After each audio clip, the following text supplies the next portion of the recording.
The hidden ranking system every group creates instantly is the most powerful and least discussed force in human interaction.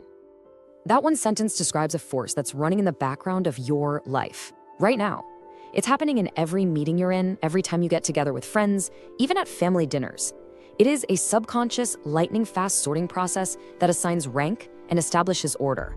And almost all of it happens completely outside of our conscious awareness. I mean, think about it. The last time you were in a group, did you consciously pull out a clipboard and decide who the leader was? Or did it just kind of happen?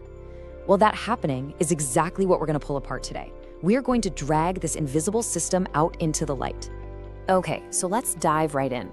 The first thing you have to understand about this invisible ranking system is that it's not a bug in our social software. It is a core feature, something hardwired into us from our deep evolutionary past. Really for one reason: survival. It's a mechanism that's been tweaked and refined over millions of years to help us cooperate, to help us compete, and ultimately to just stay alive in groups. So what we're going to do is decode this unconscious social sorting that shapes every single group dynamic you will ever be a part of. And trust me, by the end of this, you're going to start seeing the patterns absolutely everywhere. And I'm not exaggerating here. I mean, research shows that within the first few minutes, sometimes we're talking mere seconds, of a group getting together, a clear, stable, and surprisingly accurate hierarchy just starts to emerge. See, this is an evolutionary mandate. For our ancestors out on the savannah, figuring out super quickly who was in charge, who was the best hunter, who should be the lookout, that was a matter of life and death. A group that spends all its time bickering over status is a group that gets eaten. It's just inefficient.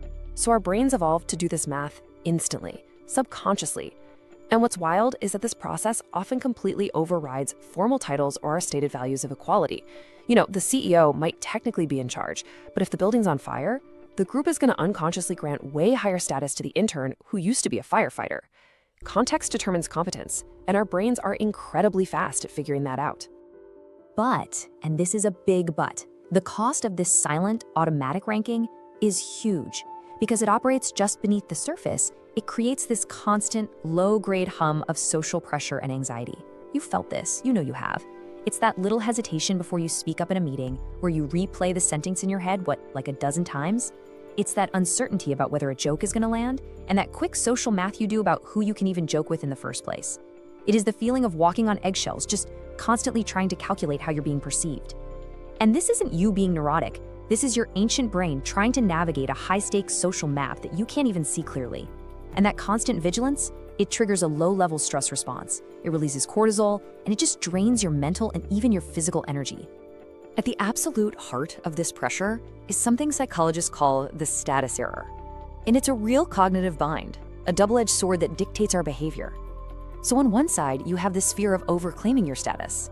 You know, if you speak too assertively or you interrupt the wrong person, you risk social punishment.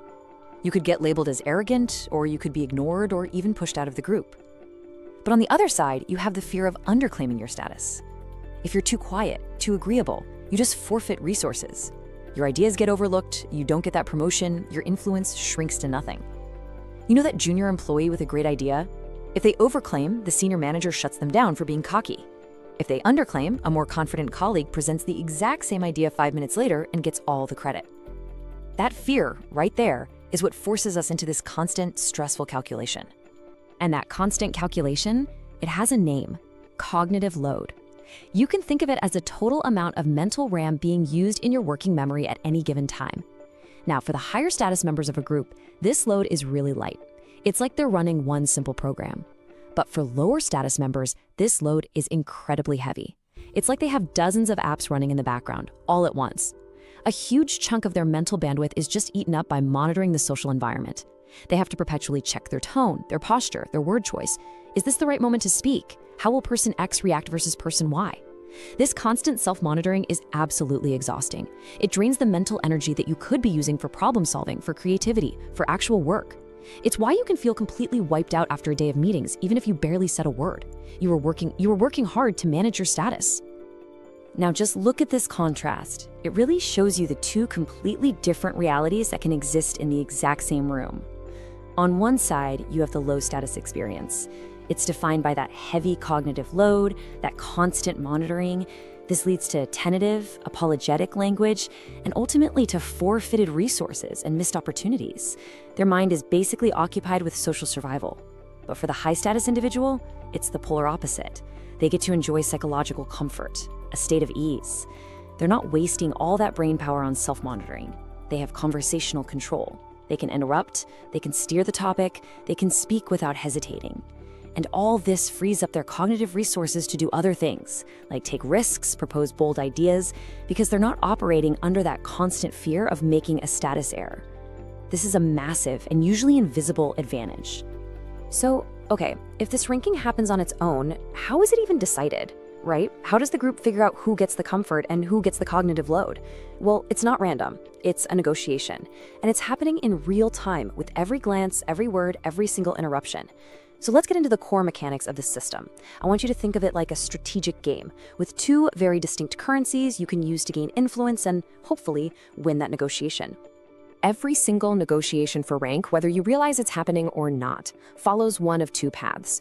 Think of them as the two fundamental currencies of social power. They're the two main routes to the top of the pyramid, dominance and prestige. And I'm telling you, understanding the difference between these two is the absolute key to navigating any social hierarchy you ever find yourself in. They are not the same thing. They feel different to use, they feel different to be on the receiving end of, and the strategies for dealing with them are worlds apart. This chart really just lays out the engine of group dynamics perfectly. So let's break it down. The path to dominance is coercion. It's the ability to make things costly for other people.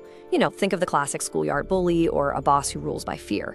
The path to prestige, on the other hand, is competence. It's the ability to provide benefits to others. Think of the wise elder in a tribe or that brilliant engineer that everyone turns to when things go wrong. So the source of dominance is naturally fear. People do what you say because they're afraid of the consequences if they don't. But the source of prestige is respect. People follow you because they genuinely value your skills and knowledge.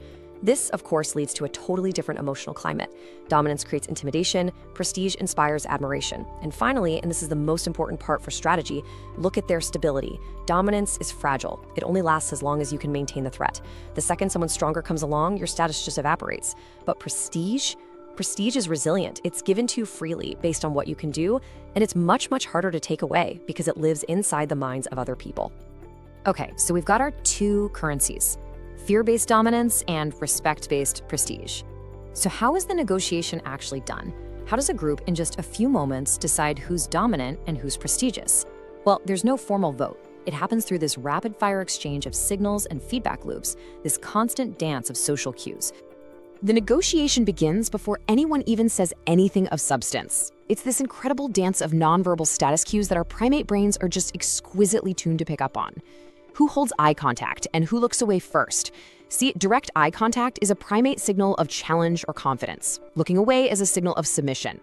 Who speaks in a clear, assertive tone and who uses that rising inflection that makes everything sound like a question? Who successfully interrupts other people and who's the one who always gets interrupted? Who leans back, taking up space, that classic territorial display, and who's making themselves physically smaller, trying to seem non-threatening? All these signals are exchanged and processed by our brains at incredible speeds, and they form the first initial guess about the group's rank order. Now, in the middle of all this signaling chaos, the group's collective mind is looking for something very specific. It's looking for a source of order, a way to reduce that stressful feeling of uncertainty. And here it is, this is the leverage point. Status is often granted not to the loudest person, not to the most aggressive person, but to the individual who provides the most clarity and stability, the person who solves the most pressing group problem. See, uncertainty is risk for a group. It means we don't know what to do next, which makes us vulnerable. So the person who can clarify a confusing goal, or the one who can diffuse a tense argument, or the one with the actual expertise to solve a hard problem, they are providing a massive psychological benefit to everyone. The group rewards that person who reduces conflict and uncertainty because that person makes the group safer and more effective. And this diagram shows you exactly how that initial guess gets locked into place. It's a really powerful feedback loop that just reinforces itself over and over. So first, like we just talked about, the initial status cues get exchanged, creating a sort of tentative ranking. Then, in step 2, the lower status members start offering up what are called deference rituals. They might nod more or agree more quickly or physically give up space. And these little rituals act as a confirmation, kind of like a vote for the proposed hierarchy. Then, in step 3, this validates the high status person's rank. Their brain gets a little hit of dopamine, a reward, and their assertive behavior gets reinforced. They learn that their signals are working. And finally, the loop closes and it repeats. The group hierarchy gets reinforced, becoming more and more stable and harder to change with every single cycle.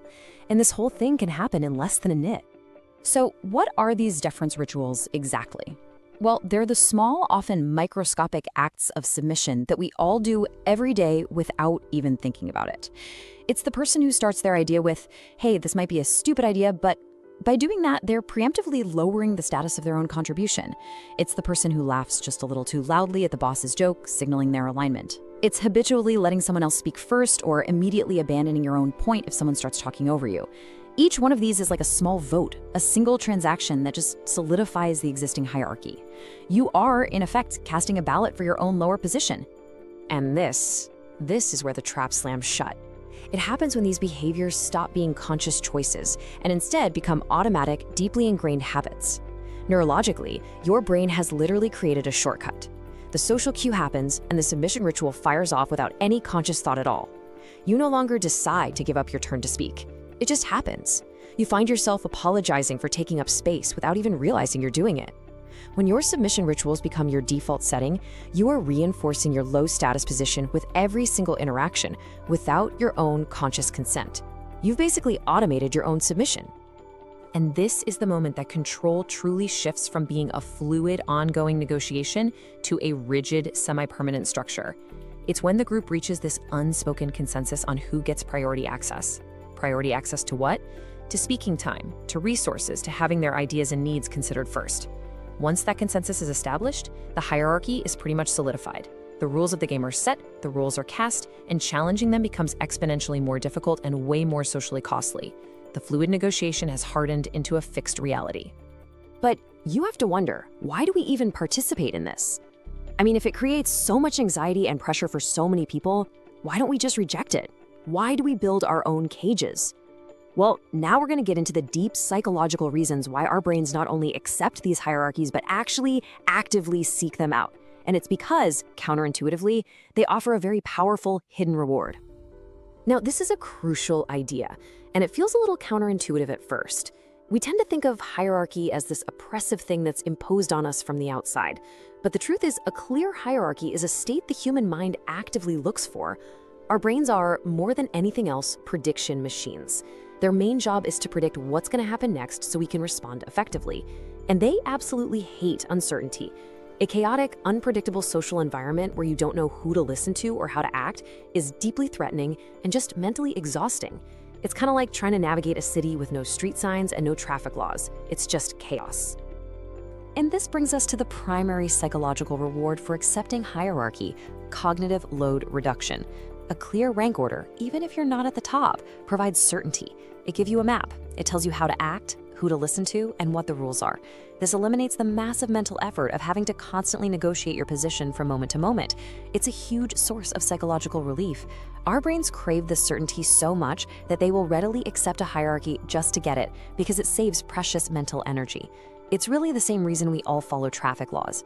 We accept the hierarchy of the red light because it prevents chaos and it frees our minds up to focus on actually driving. So the carrot is that pleasant, calming feeling of certainty and reduced mental effort. But, like any effective control system, that carrot is also reinforced by a very powerful stick. There is a punishment mechanism that keeps everyone in line and strongly discourages challenges to the established order. That punishment is delivered through what's called fear conditioning. From a really young age, on the playground, in the classroom, at the family dinner table, we are all conditioned to fear the social pain that comes from challenging the established order. If you step out of line, you risk being sanctioned. You might be ignored or ridiculed or labeled as difficult, not a team player, or arrogant. And neuroscience research actually shows that this social pain, the pain of rejection or being ostracized, it registers in the same parts of the brain as actual physical pain. So to your brain, being kicked out of the group is as dangerous as being physically attacked. So our minds learn very, very quickly to avoid this threat by just complying with the hierarchy and reinforcing our submission rituals.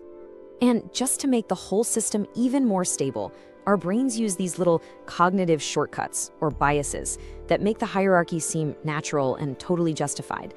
Two of the most powerful are the authority bias. That's our tendency to believe that what a high-status person says is more correct just because of their status. And then there's the halo effect, where we see one positive trait like confidence, and our brain just automatically attributes other positive traits like competence and intelligence to that person. These biases create this self-fulfilling prophecy. We expect the leader to be smart, so we interpret their vague statements as being profound. We expect the quiet person to have nothing to say, so we just overlook their brilliant idea. These biases make it feel like the people at the top actually deserve to be there, which just cements the order even further. All right, so we have analyzed the problem, we've looked at the mechanics and the psychology behind it all. So now we're going to move from analysis to application. Because this isn't just about understanding the system, it's about learning how to navigate it effectively. This section is all about a tactical playbook for intervening in that status negotiation and consciously shaping your position within any group. So the big question is, how do you actually intervene in this lightning-fast subconscious negotiation? How do you stop that deference feedback loop from just trapping you in a low-status position by default? The key here is to shift from being a passive object that's just being ranked by the system to an active agent who actually influences it. And that requires conscious awareness and deliberate action. Okay, the very first step is you have to become a master observer. You need to learn to see the matrix of social dynamics playing out right in front of you. And the single most important signal to watch for is the asymmetry of conversational control. Try this in your next meeting. Don't just listen to what is being said. Watch how it's being said. Who can interrupt others successfully? And who gets interrupted or talked over? Who uses that tentative, questioning language? And who speaks with declarative certainty? The flow of conversation, who gets to talk and when, will reveal the true hierarchy of the group more accurately than any org chart ever will. Just watch. Don't act yet, just observe. That's step one. Okay, so once you can see the hierarchy, what do you do? Here is the core strategy, and this is absolutely critical. You must prioritize building prestige and avoid directly challenging dominance. A head-on challenge against a dominant person is almost always a losing battle. Why? Because from the group's perspective, that dominant person, for better or for worse, is providing order and certainty. When you challenge them directly, you're not just challenging a person, you are threatening the group's stability. And the group will almost always side with the existing order just to get that feeling of certainty back. It's an ineffective strategy. The strategic path is to make yourself so valuable through your competence that the group chooses to grant you status. And the way you become valuable is by acquiring what's known as expert power. This is the bedrock, the foundation of all resilient, prestige-based status. Expert power is your verifiable ability to solve the group's most difficult, most pressing, shared problem. And that word shared is critical. It has to be a problem the whole group actually cares about. When you are the person who can fix the bug that's holding up the entire team, or you can land the client that secures everyone's bonuses, or explain complex data in a way that makes the path forward clear for everyone, you become indispensable. The group will start to defer to you not out of fear, but out of genuine respect and a rational desire for your competence. This is how you earn status that actually lasts. Now look, building deep expert power takes time, but there are things you can do right now. Interventions you can make immediately to stop signaling low status and begin breaking those automatic submission loops. The very first one is to change your language. Your words are constantly broadcasting your perceived rank to everyone around you. You have to surgically remove deference language from your vocabulary. Each of these phrases is a tiny little act of submission. I just wanted to say implies your contribution is a small, unimportant intrusion. Instead, just say what you want to say. Maybe we could signals a total lack of conviction. Try I recommend we, or the next step should be. Sorry, but is apologizing for having an opinion. Don't be sorry, just state your point. This is just my opinion actively devalues your own idea before you've even said it. And replacing I think with something like my analysis shows or the data indicates shifts your basis from a subjective feeling to an objective fact, which is much harder to argue with. This is a critical first step in breaking those submission patterns. The second tactical intervention is just as important, and it happens without you even saying a word. It's all about your nonverbal communication, your strategic posture, and presence. If your words are broadcasting your status, your body is shouting it from the rooftops. It's a constant, undeniable signal. You need to consciously adopt the physical signals of high status. Maintain a stable, grounded posture, both feet on the floor, shoulders back. Take up a little more space at the table. Use deliberate, powerful pauses before you speak. This signals that you believe your words are actually worth waiting for. Hold sustained eye contact. Not some aggressive stare, but a calm, confident gaze that shows you are engaged and unintimidated.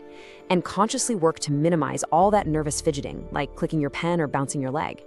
And what's really interesting is that this works both ways. These conscious changes to your body language project confidence to the group, forcing them to reevaluate you. But they also send signals back to your own brain, actually making you feel calmer and more confident in this powerful biofeedback loop. This brings us right to the core conclusion of this entire explainer. It's a fundamental reframing of what status actually is. And understanding this one thing is the key to taking conscious control of your position in any group you join for the rest of your life.